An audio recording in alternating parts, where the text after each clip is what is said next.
Hey folks, it's Mr. Anderson coming to you with section 2.1.3, how steep is it? And our goal today is to talk about how we measure and quantify and talk about the steepness of a line using slope.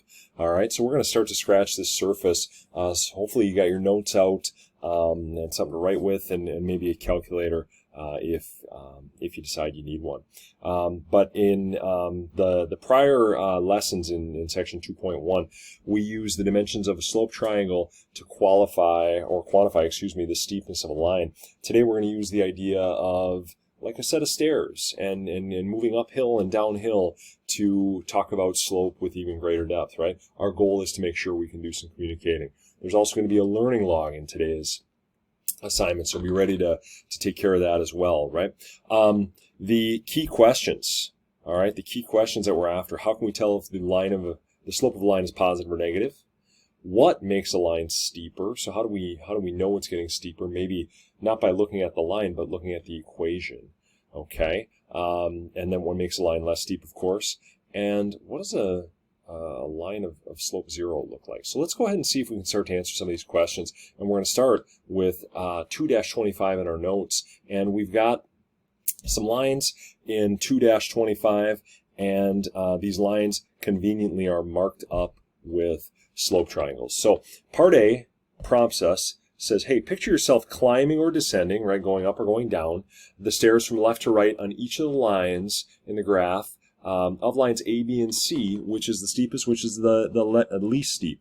All right, I'm going to underline this because it's pretty important. We're going to count slope and we're going to move along these lines left to right, but I'm going to keep that in my brain, which one's the steepest and which one is the less steep. So if this is a flight of stairs, which one is the steepest? Go ahead and pause the video if you need to and think about it. All right, and then which one is the least steep? All right, well, I'm going to let you know that right now, steepness doesn't necessarily have a direction. If you're climbing stairs or coming down stairs, steepness doesn't necessarily mean you're only going up or only going down. A flight of stairs can be equally steep going up or going down. So let's go ahead and talk about these using the slope triangles. In part A, I can see that my slope, if I move up one and over one and up one, it's going to be 1 over 1, which is of course 1. There's my slope in part A. Part B, I've got moving up 1 and I'm counting 1, 2, 3. So I've got up 3 and over 1. My slope there is going to be 3. In part C, I can see that I'm moving up 1, but to do that I had to move over 2, so that's up 1 and over 2. My slope there is 1/2, right? Can't reduce that, can't change that. And in part D, for line D, my slope is down 1, 2, down 2. I'll mark that with a negative. There's my descending of stairs, and over 1, 2, 3, 4, 5. All right. Which one is the steepest now? And which one is the least steep? I would argue, ladies and gents, that B is the steepest. B wins. Steepest. All right. B is the steepest. Sorry about that. Let's get a phone call. Sorry, folks. All right. B is the steepest. Okay, B is the steepest because it has the largest slope. And I say largest, and that's pretty easy for me to say right now, but really what I'm talking about is the slope that's furthest from 0. Okay? And it doesn't matter if it's positive or negative, right? 3 is 3 units to the right of 0. If it was negative 3, that would be 3 units to the left of 0. It's 3 away from 0. That's going to be my steepest line. So which one of these things is closest to 0? 1 is pretty stinking close to 0. 1/2 is definitely closer to 0, but anyone know what this works out to be? If you work this out on your calculator, this works out to be negative 0.4. This one is the closest to 0, right? So I'm going to call this one right here the least steep, and that's going to be an idea that maybe we want to calculate, right? That's going to be the shallowest grade or the set of stairs that's maybe the easiest thing to climb or descend, right? So there's part A for you. The steepest and the least steep. All right. Part D, though, I kind of already stepped on my own touchdown call. Which direction is it traveling from left to right? Is it traveling up or traveling down? And this one is, of course, traveling down. And how do we mark that? Well, you can see there I marked that my slope is negative. And it doesn't matter to me if you call it negative 2/5 or negative 0.4. Most people are going to mark it up with negative 2/5 because we can then very easily see rise and run. All right. Now here in part C is where you can go ahead and do the labeling on the slope triangles if you like. You can see that I did include a resource page 2.1.3 in our, what's that called, Schoology folder. And if you want to go ahead and print this thing off, you definitely can do so. But if you don't want to, you can trace that. If you don't want to or don't have the ability to, you can trace that, of course, on your notes. How does the slope relate to the steepness of graph? We really kind of already talked about that. The further the slope is from 0, the more steep our line gets. And then we've got a hypothetical student here. Cora answered part D with the statement, the steeper the line, the greater the slope number. Do you agree? And the tricky part there is that, of course, 100 is a pretty big number. And the idea, 100 is definitely bigger than negative 200. For sure is true. The problem is this one is going to be a far steeper line, right? It's going to travel downward, but it's further from 0, which makes it steeper, right? So it's got that negative slope, it's traveling downward. So the idea that the greater the number, the bigger the slope, Cora's got some work to do there. I don't agree with Cora's statement, despite the fact that 100 is certainly bigger than negative 200. The further that value is from 0 is what creates that steepness in slope. So if I were you, I would modify Cora's statement, or I'd have a conversation with Cora to let her know that she's got some rethinking to do there. Okay, let's move on to number 26. And again, the graph of this is on the resource page. There's a couple things on that resource page. You can print it, you can download it, you can sketch this if you like. It does not matter to me. But now that we know a little bit about steepness, we can go ahead and start to do some thinking about the slopes. So here's what I'm going to ask you to do. Pause this video. I'm going to pause it, and then I'm going to reveal the slopes to you. I'm just going to have counted slopes. I'm going to reveal them. But pause it. Try to do this one on your own. Think about which one's steepest. Maybe try to count those slopes. Use slope triangles if you need. And then let's try to answer that question. Which one is steepest? How'd you do, ladies and gents? I went ahead, I paused it, I marked up our slope triangles, and I put the slopes next to the letters of the naming of the lines. And for the purposes of ease, I have decimal equivalents, right? Maybe for the ease of comparison there. And so now, which one's steepest? Which one of these things is furthest from 0? All right, and this you might be able to now visually assess this. But the one of these that's farthest from 0 is A. A is definitely our steepest line there. All right, and if you need to do some pausing to do some thinking about that, go ahead and do so.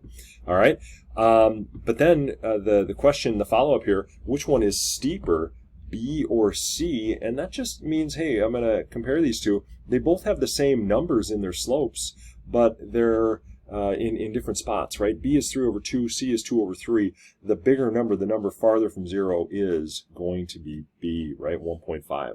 All right, you can see that I'm looking at letter B now. All right, draw the slope triangles for A, B, C, D, and E using the highlighted points, and I already kind of did that, and then you can effectively see those changes in X and changes in Y's. The change in X is the rise, that's the number on top. I'm sorry, the change in Y is the rise, that's the number on top. The change in X is the run, that is the number on the bottom. Okay, and then now you can go ahead and do some matching. So go ahead and identify which one of those things match, and you can do a little matching exercise there and see. But let's move on to part D. And part D says, as viewed on a graph from left to right, and again, that left to right part is important. It's how we measure slope, right? Which direction would the line with a slope of -3/5 point? And I'm going to go ahead and encourage you to take note of that negative, right? That negative means that is going to head downward. And so our slope in that case is negative. That line is going to head downward because of that negative slope, right? So when asked how we know lines with a negative slope as we move from left to right have a negative rise, or they fall. as viewed in letter E, as viewed from left to right, which direction with a line of negative 5/3? So the numerator and denominator have been switched. Point, how do you know? This one would also point downward, but again, because that slope is negative. The difference in E from D, though, is that it would be steeper, right? Because that number 5/3 is further from 0 than 3/5. Okay? In the next question, number 27, we're going to just do some quick graphing here. And I'm going to do one of these just to kind of show you how we would do some graphing if we had to do so. If you got some graph paper, go ahead and get that out, or maybe you're in class, ask your teacher for some. But if not, this can just be sketched on a makeshift coordinate plane in your notes. And I've got a 10 by 10 grid set up conveniently here. And I'll always graph these things using the slope and the intercept. I like to start with that intercept value, in this case, -1. And so on the y-axis, I'll drop down 1 and I'll just make a marker or make a dot. And then from there, I use that slope. Now, the important thing here is to say, okay, I've got a slope triangle. I'm going to need a rise of 3 and then a run of 5, right? That top number is my change in y. That's my rise. That bottom number there, that's my change in x. That's my run. So I'll run from there 1, 2, 3, 4, 5. I'll make a second dot. Now here's where you grab your ruler and you would simply line up these two dots. And I've got arrows on the ends indicating that this does continue indefinitely, right? So there's my slope triangle indicating that I can draw those, that I can make that line with the slope of 3/5. The next one in part B, this could be any line with a slope of -6/4, right? The change in y has to go on the top, the change in x goes on the bottom. And so real easy here, I'll draw my axes off a little bit, make them so my graph doesn't look identical, and you're allowed to do this just as long as your stuff fits on the graph. But I'll pick an intercept, in this case, of 10. And so I'll make a dot there, and then I just have that slope triangle drop down 1, 2, 3, 4, 5, 6, and then over 1, 2, 3, 4, and then there you can see is my line. Yours might look slightly different depending on where you had a starting value, but for the most part, the steepness of your line, your slope should be the same. All right? Pause if you need to. I'm going to move on. We're going to look at one more thing, and then it's going to be time for some review preview. All right. Here is the one more thing that we're going to tackle, and that one more thing is going to be a learning log. Now, I want you to try this using a couple of steps, okay? So this is a learning log I did take from our textbook, and you can go ahead and read the prompt, but in a nutshell, all right, go ahead and do your best to answer this learning log. And I want you to try your darndest to answer it on your notes first, because then you have it, you can access it whenever it is you need it. And when you're done, then try to jump into our Schoology course and answer that in the learning log online. Okay? Create a discussion post. Go ahead and check out your classmates' posts. You will have to create that post first before you can see anyone else's posts. But let's check it out. For today's learning log, you will consider what connections between different representations of a linear relationship you can already use. All right? Copy the web below without any arrows into your learning log and discuss with your team the connections you have already used so far in this chapter. For example, if you have an equation such as y equals 3x plus 1, can you complete the table from that? All right? If so, draw an arrow from equation to table. So here's what they're talking about, and this is again in our online textbook. We've got a learning log, and this is that web. And we brought this up in our first lesson from chapter 2. They're saying if you can, from an equation, if you can draw a table, go ahead and draw that arrow. Okay? What other things can you start connecting? That's what we want to see. Okay? And create that discussion post, write a little bit about why or how you would go ahead and do that. Give someone else the benefit of that, and then check out some of your classmates' posts. Okay? Ladies and gentlemen, the review preview for this section, I'm sorry, I got to use the mover there.